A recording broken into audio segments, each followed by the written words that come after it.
Yuka, a lively high school girl, jogs along a quiet countryside road. Passing by fields, an old lady spots her and calls out warmly. Yuka returns a bright smile, asking if she's harvesting. The lady nods, mentioning the strain on her old bones. Yuka chuckles, declaring it's time for potato-picking master Yuka to step in. The old lady asks if she really will help, and Yuka replies confidently to leave it to her. The girl joins in the work, helping with the harvest under the afternoon sun. Soon, the basket is full of freshly dug potatoes. The old lady thanks her, calling her a lifesaver, and offers her a basket to take home. The woman insists on giving her a small gift. Yuka hesitates at first, but eventually accepts it with a smile. Looking up, she notices lens-shaped clouds drifting across the sky. She takes them as a good omen. After washing her face, she heads back to her room. Inside, she places the basket on the table and wonders if these countryside potatoes taste better than the ones from home. She opens a bottle, takes a long drink, and relaxes. Then, lying on the floor, she slowly drifts to sleep, murmuring to herself that she wonders when Koukousei will be back. When the clock strikes 4:30, a boy returns to the room. He finds Yuka asleep on the floor and notices the basket of potatoes beside her. Quietly, he checks it, sets it back in place, and covers her with a blanket. Then he sits down at the study table and begins studying. As time passes and the clock reaches 6:30, a guy, Ryuhei, and a girl, Niyama, arrive. He greets Koukousei with a teasing grin, calling him a nerd. Koukousei doesn't look up and tells Ryuhei to be quiet. Koukousei stretches and says he's hungry, asking if there's anything to eat. Ryuhei grins and offers something high in protein if Koukousei's interested. But he isn't. The room feels calm with Yuka resting. Niyama remarks it's a waste to sleep so much, calling it a miracle they're even alive. They can rest at home. Koukousei admits he hasn't been sleeping well. He's jealous, so he should be allowed to watch. Niyama gently squishes Yuka's cheek, amused, then turns to Koukousei and teases, "Want to watch her sleep too?" He snaps in embarrassment, but she just laughs and heads off to make coffee. She returns with emerald mountain beans from Colombia, carefully roasted and expensive. She urges Koukousei to savor the taste. Ryuhei chuckles at his sweet tooth. Then suddenly, Ryuhei announces he has important news. Koukousei mocks him at first, but Ryuhei reveals he has confessed to Takahashi Mizusu. Niyama pretends not to care, though she quickly presses for details, even acting as if she is taking notes. Ryuhei explains that after club activities, he invited Mizusu to the music room, played a vinyl record he had bought for the occasion, and introduced himself. Then he confessed that he liked her and wanted to be her friend. He even points out that the record cost 3,000 yen. Niyama is surprised he only asked to start as friends, but Ryuhei insists that closeness can grow into love. Koukousei adds that even he and Niyama are still just friends. Niyama protests, while Ryuhei recalls that Mizusu suggested they begin as acquaintances. That makes him realize they are not even friends yet. Koukousei reflects that relationships are not always balanced. One person may see another as a friend while the other does not. The conversation lightens. Ryuhei teases Koukousei about being close to both girls. Niyama denies it but boldly admits her feelings for Koukousei, saying they could cross that line. Koukousei insists nothing has ever happened. At that moment, Yuka wakes up. She gently reminds them that the three of them grew up together and are inseparable. Her words ease the mood. Ryuhei smirks that their bond is unusual. Niyama diverts the tension by offering sweets, and Ryuhei quickly accepts. Yuka then mentions the inheritance, saying they still have 4 million yen to spend. Koukousei calculates that only 3,000 yen has been used so far. Ryuhei agrees, they have a long way to go. When Yuka asks for coffee, Niyama serves her warmly. The group sits together, sharing their drinks, with 3,997,000 yen still left to spend. Later, Niyama visits the market and chooses a packet of mixed nuts, a newly released brand labeled dry fruits and nuts. She takes it home, smiling to herself and admitting she cannot resist her craving any longer. When she steps inside, her eyes fall on 2 feet stretched out across the floor. At first, she assumes it is Yuka sleeping carelessly as usual. As she moves closer, she realizes it is actually Koukousei lying there. Surprised, she leans down, ready to poke his cheek to wake him, but he suddenly opens his eyes and catches her in the act. Startled, she blurts out that he should not be sleeping on the floor like Yuka. She insists she was only worried about him. Koukousei raises an eyebrow and remarks that poking someone in the cheek is hardly proof of concern. She quickly denies the accusation, saying she only poked and never pinched, insisting there is no evidence to the contrary. She sits beside the table where he had been resting and explains that she only wanted to wake him up. Koukousei admits he tried sleeping on the floor, as Kota sometimes does, but found it impossible to fall asleep. She apologizes, guessing the coffee she gave him earlier might have kept him awake. He waves off her concern, saying he drinks coffee simply because he enjoys its taste. Suddenly, she admits that seeing him sleeping so defenselessly made her feel oddly stirred. She explains that when someone you care about rests so openly, it makes you want to tease them a little. Flustered, she clarifies that she only poked his cheek because pinching would hurt, and she never meant to make him uncomfortable. Koukousei sighs and tells her not to get excited over someone sleeping, insisting it is not normal. She counters that she feels the same when Yuka sleeps, even recalling that it happened just yesterday. To prove her point, she leans forward and collapses onto the floor, pretending to sleep. Koukousei stares, confused, as she shifts positions one after another, asking if he finds her attractive even like this. He replies that she looks more like a corpse than anything else, but she teases him again, saying he should know better given his own words. Flustered, Koukousei presses a hand to his forehead, admitting he does not understand her antics. Yet he confesses that she is attractive both inside and out. Nayama frowns, assuming his words are out of pity, but he insists they are not. When he confirms that he truly finds her attractive, she blushes, laughs shyly, and accepts his words with quiet satisfaction. Curious, she asks what exactly attracts him. Koukousei hesitates before mentioning small details like her collarbone. Then, almost without thinking, he admits he accidentally saw her underwear earlier. Nayama freezes, stunned, and insists that her underwear is not the same as her. Koukousei tries to explain that it was accidental, but she demands that he look directly at her instead, but gets irritated by where he's looking. Just then, Yuka walks into the room. To her surprise, she finds Nayama gripping Koukousei tightly from behind on the floor. Tilting her head, Yuka asks if this is some new wrestling technique and remarks that it looks like a special move. Ryuhei enters casually and greets everyone. Yuka assumes he was on a date, while Koukousei teases that he must have confessed to another girl. Ryuhei denies both, explaining that he went out with Takahashi. By her definition, it counted as two acquaintances hanging out. They visited the Tomo Cafe, though Nayama muses that her coffee is better. Yuka places a band on his head and jokes that it still sounds like a date, asking what they talked about. She adds that if the topic had been aliens, she could have given him some advice. Ryuhei explains that the conversation was actually about Hori, which makes Koukousei think it was about him. However, Ryuhei clarifies that it was about his brother Ryusei, who is a classmate of Takahashi's older sister.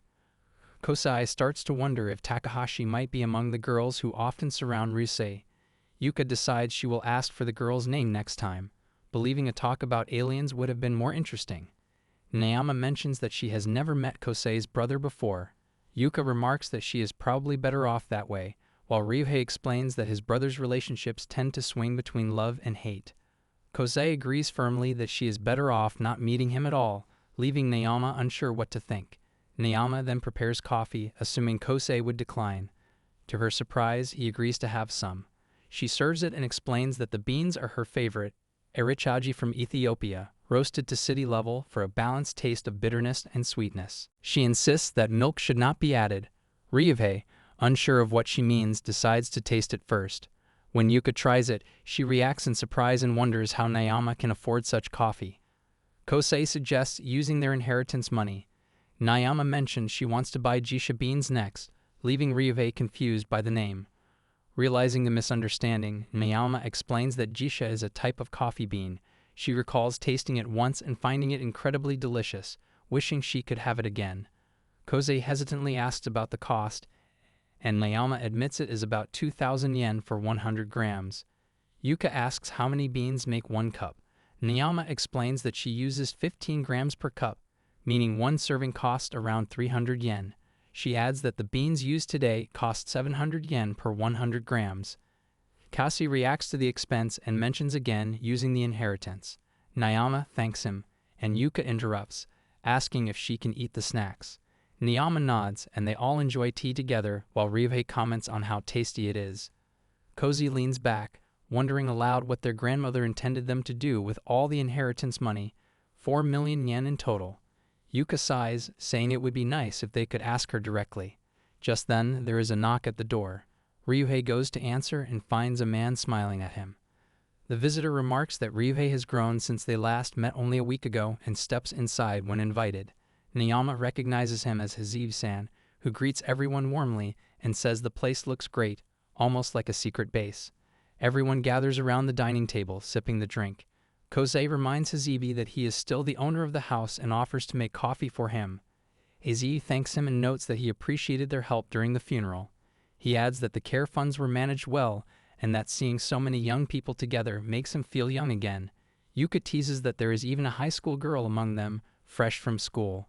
Hazibi smiles and says he made a promise to Haru-san, their grandmother, to let the younger generation live in the house for a year. He also mentions that 1 million yen has been deposited into their account for free use. Koukousei immediately refuses, explaining that Haru-san left clear rules for him to follow, and he intends to honor them. Hazibi praises his sense of responsibility, calling him upstanding, though he wonders about the rules since they are still allowed to bring food inside. Nayama quietly steps forward and offers Hazibi a cup of coffee, which he accepts gratefully. She then asks what he thinks Haru-san's intentions might have been. He admits he has no idea, saying his mother was always a strange woman. Nayama agrees, and Yuka nods in amusement. Ryuhei adds that she was indeed unusual, and Hazib ends the conversation with a gentle smile, saying that Haru-san truly was one of a kind. The scene shifts to Yuka reading her masterpiece, a UFO story, to a young boy named Yoda. With excitement, she shows him pictures of UFOs and aliens, announcing the story's start. In it, a UFO abducts the kind-hearted Yoda, transforming him into a cyborg and hero of justice. As Yuka explains abduction using an AVE-8 figure, Yoda studies it closely. He admits he doesn't fully understand but finds the story fascinating and calls her a genius. Saying she'll grow into a fine adult someday, she protests that he should be the one saying that. She playfully tugs his hair and he complains that she should stop treating him like a child. He explains that she heard on TV that children grow smarter when treated like adults. She declares that she'll treat him like a child instead. She grabs his mask, shouting that she is the hero of justice and has no fear. Just then, their mother returns home, muttering about the heat as she steps through the door. Inside, she finds Yuka and Yoda mid-play and asks what they're doing. Yoda yells not to distract him because it's a decisive match. His mother smiles and announces that she brought ice cream. Both Yuka and Yoda immediately abandon the game and rush to eat. As they enjoy the treat, the mother thanks Yuka for babysitting, calling her a lifesaver. Yuka replies that it was no trouble. The mother admits she wishes she had someone like Yuka to help when she was younger. Yuka laughs and says she'll take the relay. After finishing, she stands to leave, mentioning she's heading out. The mother asks if she's off to Agarashi's place again. Yuka nods, puts on her sneakers, and notices an old pot near the door. She asks about it. Her mother explains that she bought a new one, so the old pot can be thrown away. Yuka asks if she can take it. The mother agrees, but warns that it's cracked at the bottom and leaks. Yuka takes it anyway and runs off. An old woman passing by notices her and smiles, saying Yuka must be running an errand. Yuka carries the pot into their room and places it carefully on the table. She stares at it for a while until Koukousei enters, carrying a bag. She looks up, smiling, and asks what he brought. Koukousei replies that it's nothing special, just something tasty as she requested. Yuka laughs, calling it food fit for royalty. Ryuhei enters with his own item, announcing that he bought something too. Yuka takes a quick photo of the roast Koukousei brought and teases him, guessing it must be a protein bar. Ryuhei proudly reveals it's red tuna, maguro, low in calories and fat but rich in protein and vitamins. Yuka praises it, though Koukousei admits he doesn't like raw fish. Ryuhei sighs, wondering if there's anything Koukousei actually enjoys, then laughs, calling the meal fit for celebrities. Yuka reminds him that Koukousei brought it for everyone. Koukousei points out that she was the one who asked for something tasty. Ryuhei grumbles that he's been outdone, but Yuka reassures him that she loves fish too. Koukousei glances around and notes that only Nayama is missing. Yuka chuckles, saying she can already guess what Nayama will bring. A moment later, Nayama enters carrying a bag of coffee and sets it on the table. Ryuhei stares at it, confused, and asks what they're supposed to do with coffee. Nayama gives a small laugh, and Yuka joins in before suddenly declaring that they should make a hot pot. Koukousei points out that it's 37 degrees outside and asks if they're serious. Nayama insists that fighting fire with fire is the best cure. Koukousei objects, saying they don't even have a stove. Niyama remembers the small charcoal grill, and Yuka exclaims that it fits the mood perfectly. Ryuhei mentions that there should be charcoal in the warehouse. Niyama adds that they should also shop for more ingredients. Koukousei hesitates, uncertain if they should really go through with it. Yuka nods firmly and assigns tasks. Koukousei and Ryuhei will handle the fire while she and Niyama go shopping. At the market, Yuka lists ingredients: green onions, fish balls, tofu, cabbage, and so on. Niyama pauses in front of the rice section and suggests adding some, saying they can make porridge after the hot pot. She remembers Koukousei once saying that ending a meal with porridge is the best and admits she wants to make him happy. Yuka agrees, noting that she prefers porridge as well. Niyama grabs a carton of eggs, and they finish shopping. Back home, Koukousei struggles with the charcoal, muttering burn, burn under his breath. Ryuhei laughs and fans the coals to help. Koukousei teases him for using only a small hand fan. Ryuhei answers that relying on strength alone would be exhausting. The girls return just as the fire finally catches. Koukousei greets them and notices that both look serious. Niyama explains that they were arguing about whether to finish the meal with porridge. Ryuhei shrugs, saying either way is fine. Yuka insists that it matters and calls Koukousei over to decide. She argues that porridge is better. Koukousei shakes his head and says he prefers ramen instead. He points to the grill and reminds them to start cooking before the coals die out. Yuka sighs but agrees, and they begin preparing the hot pot together. The broth soon bubbles, releasing a savory aroma. Yuka smiles, saying it looks perfect, and adds the final touch, a dash of dashi stock. Steam fills the air as Yuka, Ryuhei, and Niyama lean back, admiring the result. Across the room, Koukousei wipes his brow and complains about the heat. When he steps closer, he sees the three of them staring at the pot in awe and asks what happened. Ryuhei says the food looks wild. Yuka laughs and says the heat from the pot is so strong that even sitting nearby feels exhausting. Curious, Ryuhei asks what Koukousei is grilling. Koukousei replies that it's sashimi. Ryuhei teases him for being picky, but he insists he simply dislikes the fishy smell. Meanwhile, Niyama has already started eating, ignoring their chatter. Yuka suggests grilling onigiri next time, and Niyama agrees, saying grilled rice balls would be perfect. Ryuhei suddenly sets a bottle on the table with a grin. It's cola. Yuka laughs, saying nothing beats good food paired with a cold soda. The scene transitions to everyone busy with their task. Ryuhei looks worried, staring at his computer. Across the room, Niyama is checking her coffee grinder while Yuka sits at the table sketching. She announces that contact has been made with a new life form, then studies her drawing and admits it needs to be more dramatic. Niyama asks if she ever gets tired of doing that. Yuka fires the question back, making Niyama smirk. Koukousei enters and notices Ryuhei still staring at the screen. It's rare to see him so focused. Ryuhei mentions he's planning to see a movie with a friend. Koukousei gives a small nod, but Ryuhei, annoyed at being brushed off, adds that the friend is Takahashi. Koukousei responds that he already figured. Ryuhei scrolls through the titles: Hello Alien, Robotic Harayman, American Hero, and Life. Koukousei says he prefers films that make him sleepy. Ryuhei scoffs, replying that there's no way he's going with him. Suddenly, Niyama mutters, erotic. Ryuhei blinks confused. She insists it's a good way to test how close two people are. He stares blankly, unimpressed. Niyama explains that there's a difference between friends and best friends. Ryuhei groans, calling her ridiculous, and says he isn't trying to get that close with Takahashi anyway. Koukousei sighs and tells him to stop overthinking it. Just invite her. Ryuhei mumbles that he could pretend he happened to have extra tickets. Niyama grins, saying Takahashi would see through that instantly. She adds that what matters isn't the movie itself, but the fact that Takahashi wants to go with him. Still, she says, if it doesn't matter, they should at least pick a good one. Her choice, Barista Story. Ryuhei mutters, master of persuasion, and agrees to handle it. Before leaving, he warns the others not to show up. Niyama agrees but demands that he report back with details. Koukousei leans back, thinking life with this group is always a circus. Niyama changes the topic, bringing up the old videos Kousei's brother used to own. Yuka perks up, remembering them. Koukousei admits it's true, but says things got awkward afterward. Niyama teases him, asking if something happened between him and Yuka. He shakes his head and explains that his brother gave him the whole collection when he hit puberty. Niyama laughs, saying she's jealous.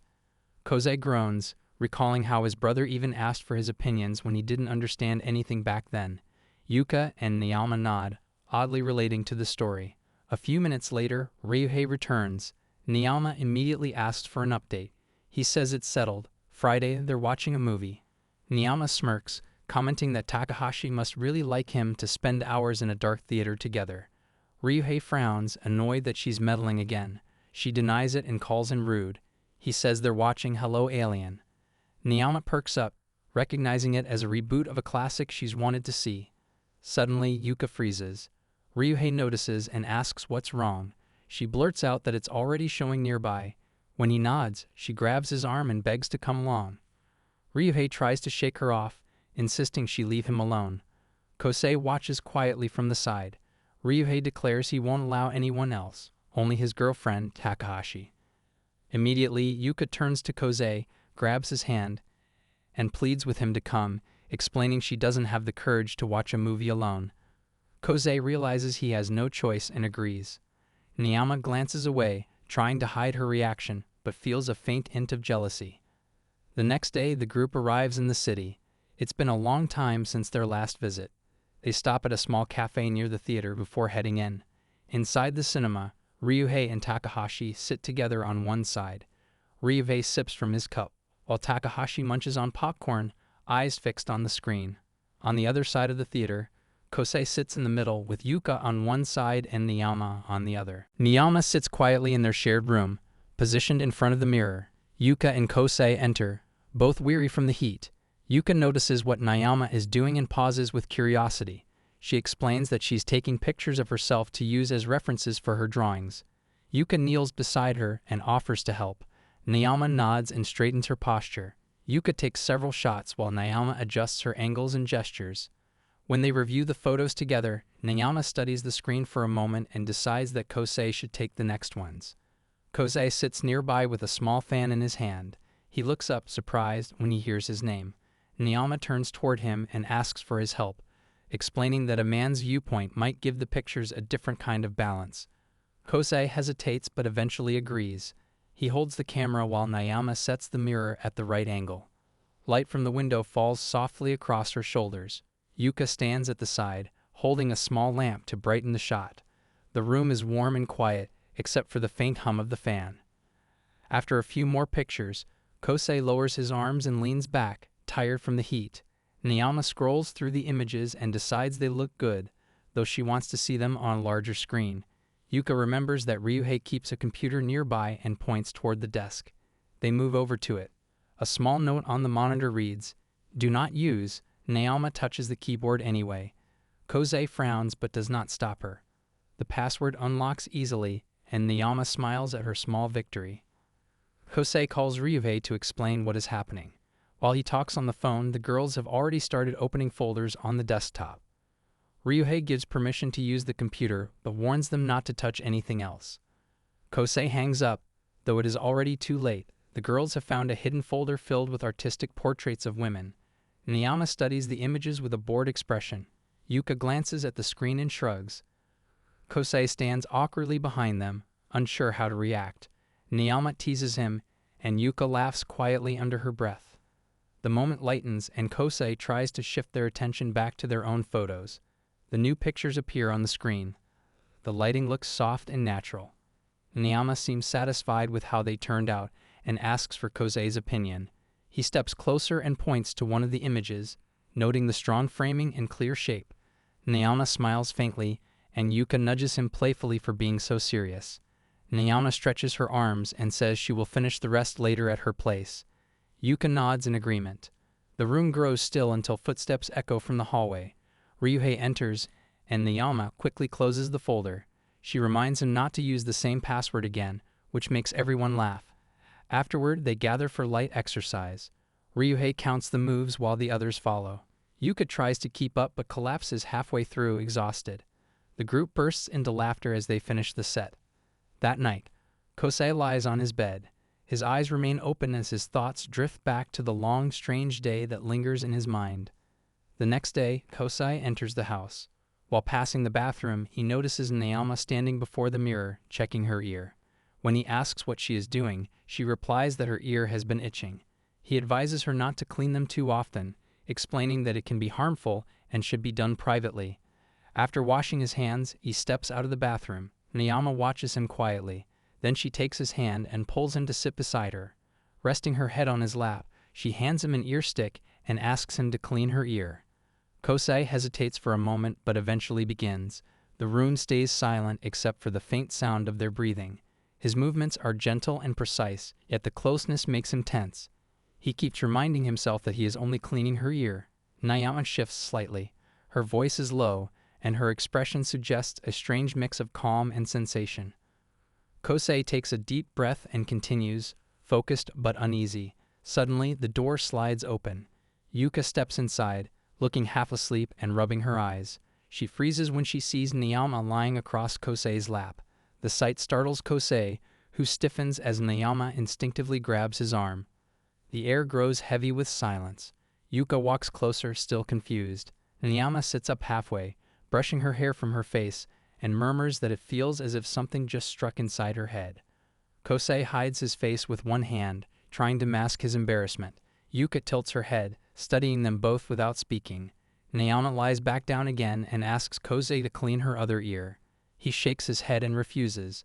Before he can move away, Yuka steps forward, claiming that it should be her turn next. Koukousei refuses once more, saying that ear cleaning is too personal. Yuka pouts and calls it unfair. After a bit of bickering between the girls, they stop when Koukousei asks the reason for their behavior. Naoma moves nearer to Koukousei and places one hand over his face. Her tone remains steady as she says that even if she loves him, there is no need to rush. Yet she refuses to let Yuka take the lead. She denies being competitive, but quietly admits that she wishes they could all stay together like this forever. Even if she doubts, Koukousei feels the same. He exhales and reminds them that what happened before was only a passing moment, not something meant to continue. Naoma's eyes narrow slightly as she questions whether that moment was truly accidental. Koukousei hesitates, unable to answer. Yuka steps beside Naoma, her expression soft but certain, and says that it never seemed random at all. Both girls now stand before him, their gazes steady. The room grows silent as they look at him together. Without another word, they make it clear that they are both willing to let another spontaneous moment unfold. Koukousei stays frozen, tense, and uncertain. Meanwhile, Ryuhei walks along a narrow path surrounded by tall grass. The breeze carries the sound of cicadas, and everything feels calm. He greets someone passing by and thinks about how peaceful life has been. As he nears the house, he hears muffled noises, laughter, quick footsteps, and a few loud thuds. He catches bits of familiar voices. Yuka shouting about cleaning ears, Naoma mentioning belly buttons, then a sudden crash. Confused, he slides open the door. Inside, he sees chaos. Yuka and Naoma are chasing Koukousei around the room. He's trying to escape, his pajama pants slipping, and his face full of panic. The girls laugh as they run, breathless and playful. Eventually, Naoma stops and says that's enough. Yuka agrees, too tired to tease him. Koukousei leans against the wall, worn out. Ryuhei stands in the doorway, stunned by the scene. Another afternoon, Ryuhei sits by the open window the next day, facing the standing fan. Koukousei lies on the floor nearby, half asleep. The air feels heavy with heat. A few minutes later, Naoma opens the front door and steps inside. The warm air hits her face, and she mutters about how unbearable it feels.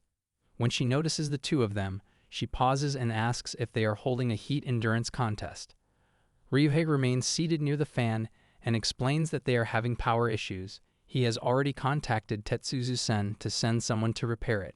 Naoma sighs, saying she might as well go home.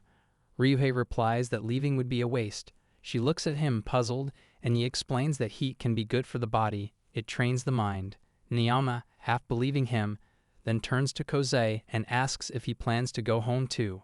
Still lying on the floor, Koukousei says he will stay a little longer. He wants to see if changes in body temperature might help him sleep. Naoma shrugs and sits nearby.